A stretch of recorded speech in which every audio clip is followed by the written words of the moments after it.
कृष्णा। कैसे हैं आप? उम्मीद करती हूँ आप बहुत अच्छे होंगे। मैं मोनिका सिंगल अपने YouTube channel Astro Monika Singal पर आप सभी का हार्दिक स्वागत करती हूँ। तो मैं जब कुंडली पढ़ती हूँ तो बहुत सारे मेरे पास प्रश्न आते हैं कि हम खुद अपनी कुंडली कैसे पढ़ें। आप बताते हो कि अभी 7 तारीख को 7 जून को मंगल जो है वो सिंह राशि में प्रवेश करेगा, यानी कि 5 नंबर की राशि में। तो हम कैसे पता करें कि 5 नंबर की राशि कहाँ है? मेरे पास बहुत सारे ऐसे क्वेश्चंस आते हैं, तो उसके लिए मैं आपको आज कुंडली बताना सिखा रही हूँ। इधर लेकर आइए ज़रा, कुंडली मैं आपको बताना सिखा रही हूँ।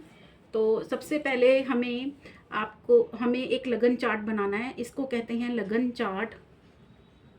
इसको हम चंद्र लगन कुंडली भी कह सकते हैं।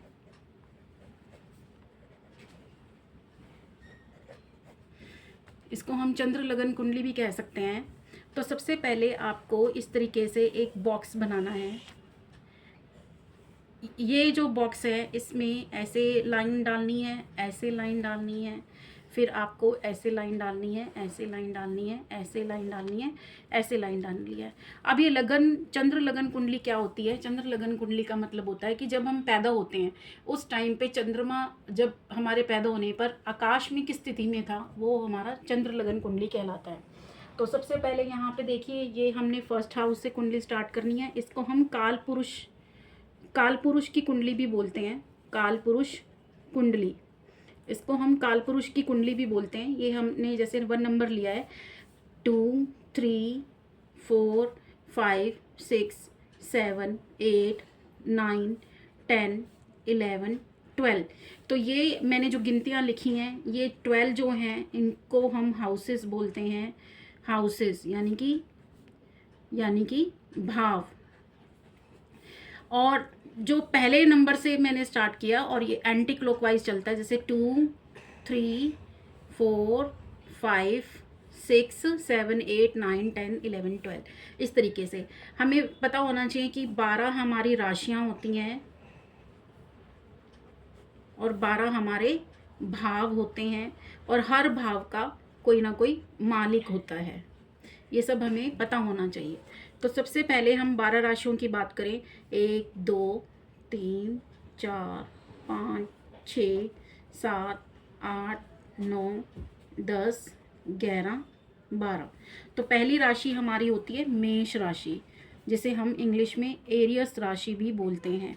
दूसरी होती है वृषभ, तीसरी होती है मिथुन, चौथी होती है कर्क, पांचवी सिंह, छठी कन्या, सातवीं तुला, आठवीं वृश्चिक, नवीं धनु, 10वीं मकर, 11वीं कुंभ, और लास्ट वाली होती है मीन। ये सब राशियां होती हैं, 12 राशियां होती हैं। और 12 राशियां जो होती हैं उन सबके लोड भी होते हैं। जैसे आपके पास 2 घर हो या 1 घर हो, उस हिसाब से राशियों के भी अपने घर होते हैं, उनके मालिक होते हैं, राशियों के भी मालिक होते हैं। तो पहली जो राशि होती है उसका मालिक होता है मंगल, दूसरी का शुक्र, तीसरी का बुध, यानी कि ग्रह। ये जो मैं मालिक की बात कर रही हूँ ये प्लैनेट की बात कर रही हूँ, प्लैनेट। ठीक है, राहु और केतु को कोई भी घर नहीं मिला हुआ है। कर्क यानी कि चंद्रमा,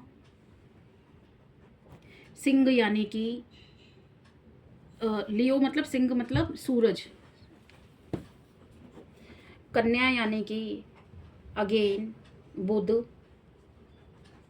तुला यानी कि शुक्र, वृश्चिक यानी कि मंगल, धनु बृहस्पति जो हमारे ग्रह हैं बृहस्पति,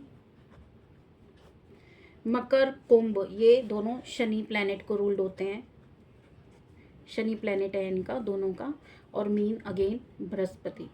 तो ये हमारी 12 राशियां हैं, इन 12 राशियों के स्वामी होते हैं। ऐसे ही फर्स्ट हमारा भाव होता है, यानी कि फर्स्ट हमारा हाउस। ये जो फर्स्ट हाउस है इसके भी मालिक यही, इसी के अकॉर्डिंग इनके मालिक भी यही होते हैं। फर्स्ट हाउस जो होता है वो हमारी पर्सनैलिटी को बताता है, हमारे हाव भाव को बताता है।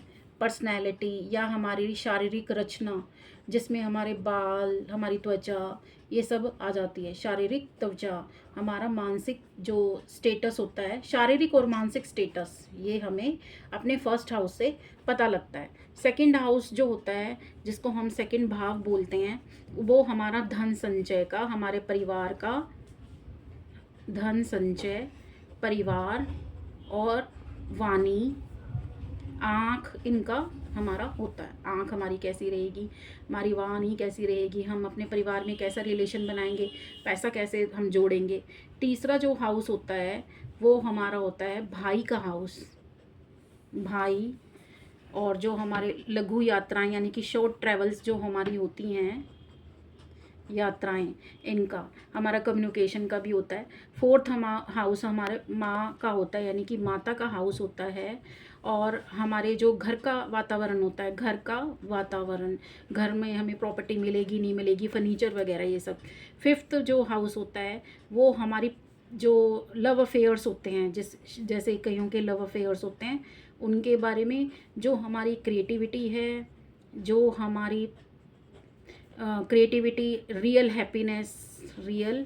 हैप्पीनेस, और हमारी संतान के बारे में होता है, मतलब बच्चों के बारे में होता है कि हमारे बच्चे कैसे पैदा होंगे, कितने बच्चे होंगे। सिक्स्थ हाउस हमारा आय का, मतलब हम किस तरीके की जॉब करेंगे, जॉब का, और जॉब, रोग, रिपु, रोग, मतलब हमें बीमारी कैसी लगेगी, रिपु, दुश्मन कैसे होंगे, कर्जा अगर हमें कोई चढ़ा हुआ है तो उसके हम उपाय करते हैं। सेवन्थ हाउस हमारा पार्टनर, जो लाइफ पार्टनर होता है, उसके बारे में हमें पता लगता है। हमारी मैरिज के बारे में पता लगता है। हमारा जो बिजनेस पार्टनर होता है वो किस प्रकार का होगा, ये भी हमें पता लगता है। आठवां जो होता है वो हमारी आय के बारे में, और हमें अचानक से धन प्राप्त होगा या अचानक से हमारा लॉस होगा, और वो भी अचानक से लॉस और अचानक से गेन, ये भी हमें पता लगता है। तो चलिए अब हम नाइन्थ हाउस के बारे में बात कर लेते हैं।